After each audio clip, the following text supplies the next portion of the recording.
Hello. So in this video, we're going to talk about the play The Independence of Eddie Rose by William S. Yellow Robe Jr., which I'm reading out of this anthology, Staging Coyote's Dream, an anthology of First Nations drama in English. So, The Independence of Eddie Rose is an interesting play because it seems to have these sort of dynamic tensions between realism and optimism, which are not necessarily opposed, but they very much seem to be in this situation. Eddie Rose is a young man, 15, 16, living on a reservation with his mother, and who's in her early 30s, and his younger sister, who's around 10 or so. His mother is in an on-again, off-again relationship with Lenny, who's slightly older than Eddie is, and who is an alcoholic, who's abusive, who steals the family's money, and things like this. And then there's the Aunt Thelma. So the mom is Catherine, the aunt is Thelma, the daughter is Thea,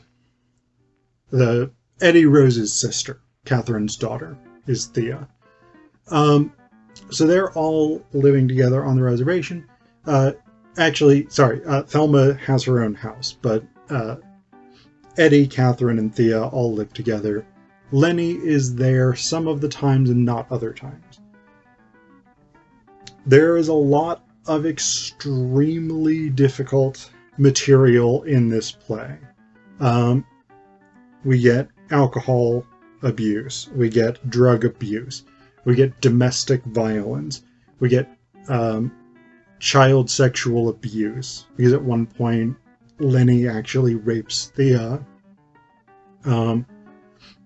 We get abuse within the prison system because Eddie's friend Mike has been arrested, and one of the prison guards attempts to basically extort sex from him in exchange for cigarettes.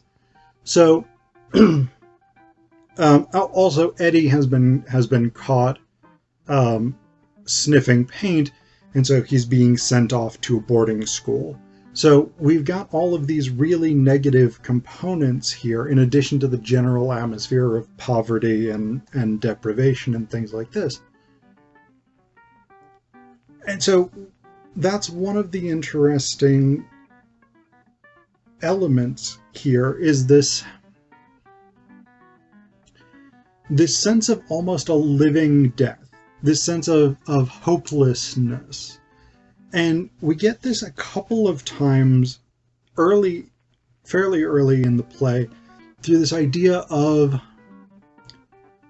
Eddie's eyes, the light, his ability to see. Because at one point, Catherine, when she's reflecting on Eddie's father, when he was a toddler baby, maybe, basically throwing him against a wall before leaving the family, Catherine says his eyes were always shiny when he was young, and now they're turning dull, like something inside him was leaving. We get a similar kind of reflection a bit later. Eddie actually says to Thelma, his aunt, who he actually quite likes, he says, "What do I have to do? I don't know what I'm supposed to do. I can't see anything I used to. I used to be able to know. I didn't know how I did it, but it wasn't hard. I could see what I had to do and when to do it. Now I don't even know because I can't see anymore." So this idea of the inability to see, the inability to understand what needs to be done, to see the right thing to do, is a really important theme in this play. And it later manifests in Eddie actually admitting that he wishes he could die. Late in the play, Thelma finds him in the graveyard where Eddie often goes and hangs out. And he explains, "I come here to talk with Grandma. Some of my friends are here. I come here to talk with them. I tell them too, but they don't hear me. I'm all alone, Auntie Thelma. I have no one. Sometimes, certain days, I wish I was with them. I just want to be like them. So it manifests ultimately in a death wish. But what's interesting is that this is not a pessimistic play, I would say. Throughout, we get these notes of healing, these notes of optimism. And it's interesting because the character who manifests that healing is Thelma. And that's really important, because in a lot of Native American and First Nations traditions and cultures, women are leaders of rituals, they're important political figures, they are repositories of wisdom and knowledge and things like this. And so Yellow Robe is picking that idea up with the character of Thelma, who provides a really stark counterpoint to Catherine and even more so to Lenny, the characters who are alcoholics, who are neglectful of the children, who have given into the sort of negative stereotypes of Indigenous North Americans. Thelma provides a counterpoint to that because she reintroduces these ideas of ritual and these ideas of Indigenous spirituality, and the idea that living in one's own culture, living in a Native American culture, is itself a way of healing one's trauma. And we get this throughout. So, for instance, Thea and Thelma, early in the play, Thea and Thelma are sort of, well, Thelma's cleaning up from Catherine and Lenny's drinking binge. And Thea is washing her face.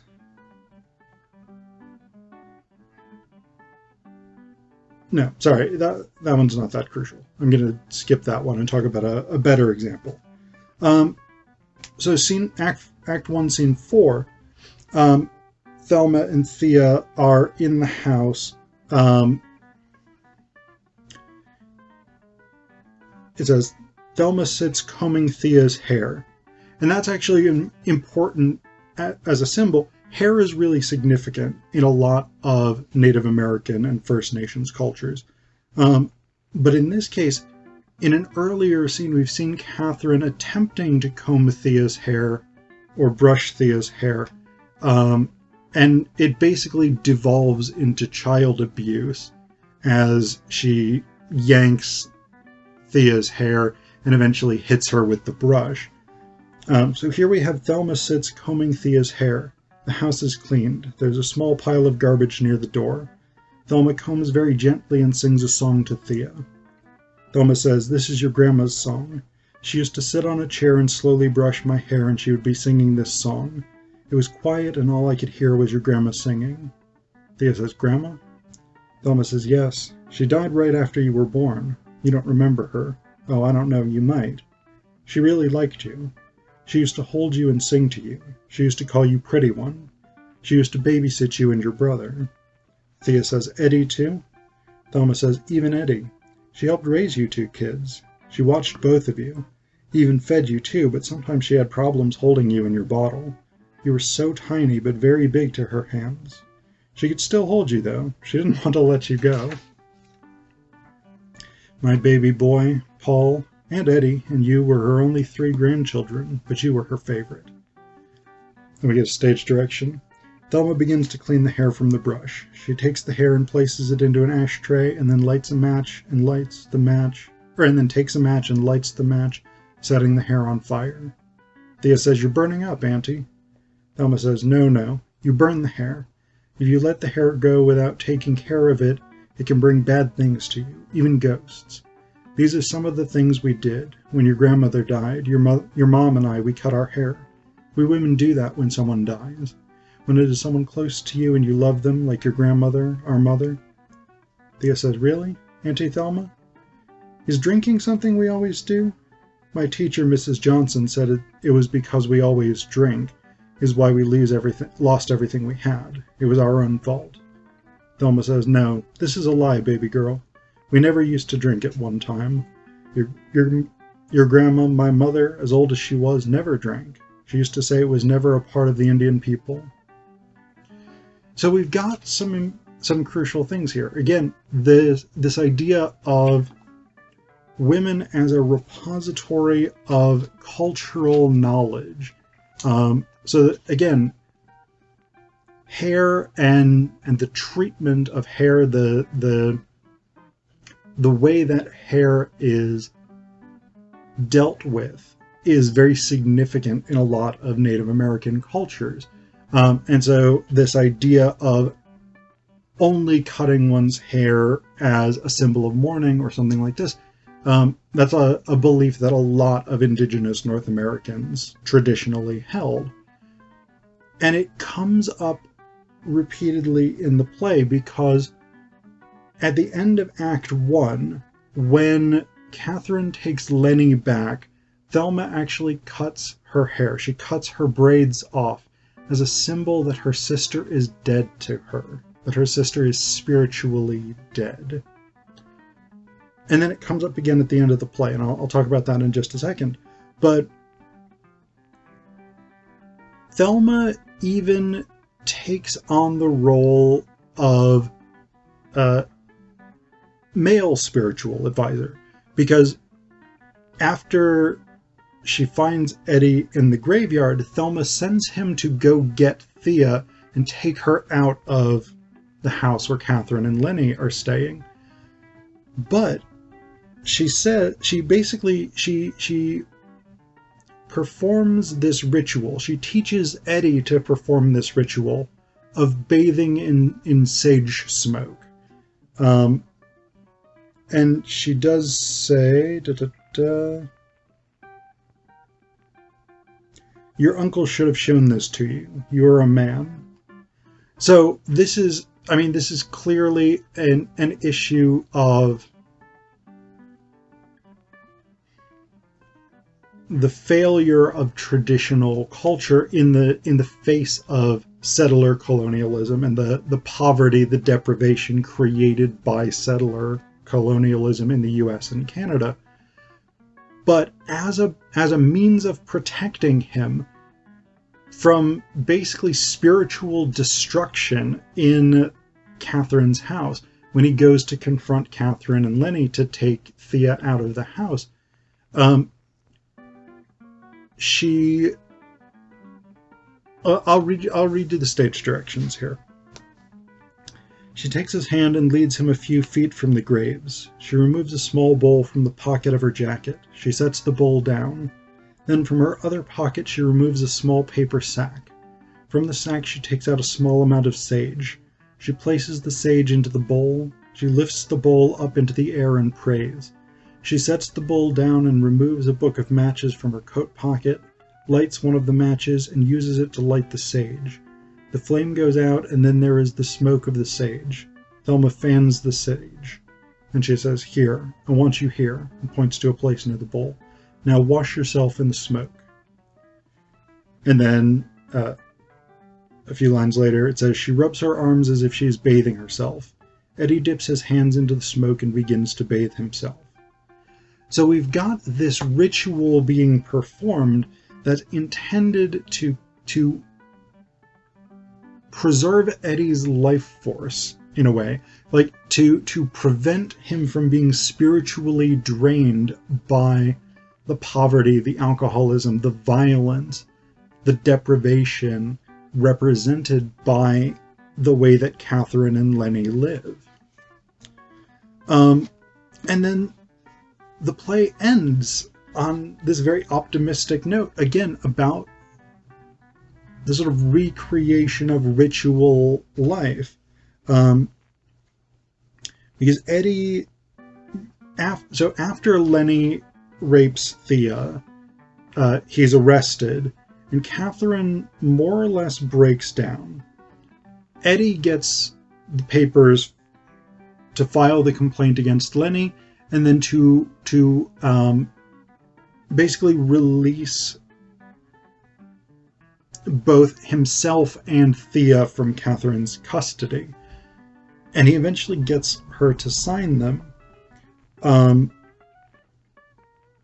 the play ends, it says, Eddie takes the papers and places them in his sack. He takes out the 2 braids and holds them up. These are the braids that Thelma had cut off when, at the end of Act 1, when she announced that her sister was dead to her. He crosses over to Catherine. He gets an ashtray. Mom, here. He holds the braids out. These were Auntie Thelma's. He takes a book of matches. I'm going to burn mine. I want you to have the other, and please burn it, Mom. Eddie hands her a braid. And later, I'm going to pray for you. And Thea. Aunt Thelma says she knows some people who can help Thea. They'll help you too if you want them to. I don't want any more bad things happening to you, her or me. At least try and heal one of our cuts. He begins to light a match. Starts to touch the match to the braid. Catherine stops him. Catherine says, My boy, women do this. Just go. Eddie gives her the braid and the matches. She holds the book of matches. She lights one and holds it near the braid. She holds it as the flame burns to the end and touches her hand. Ow! She lights another and her hand is trembling. She holds it in the air. And then this is marked optional, but I think most people would probably choose to perform this. Eddie reaches his hand out to her and helps steady her hand. So, at the end, for all of the stuff that has happened, and for all of the blame that Eddie and Thelma place on Catherine, at the end, this ritual brings them together, and it's really quite a beautiful moment to close the play on.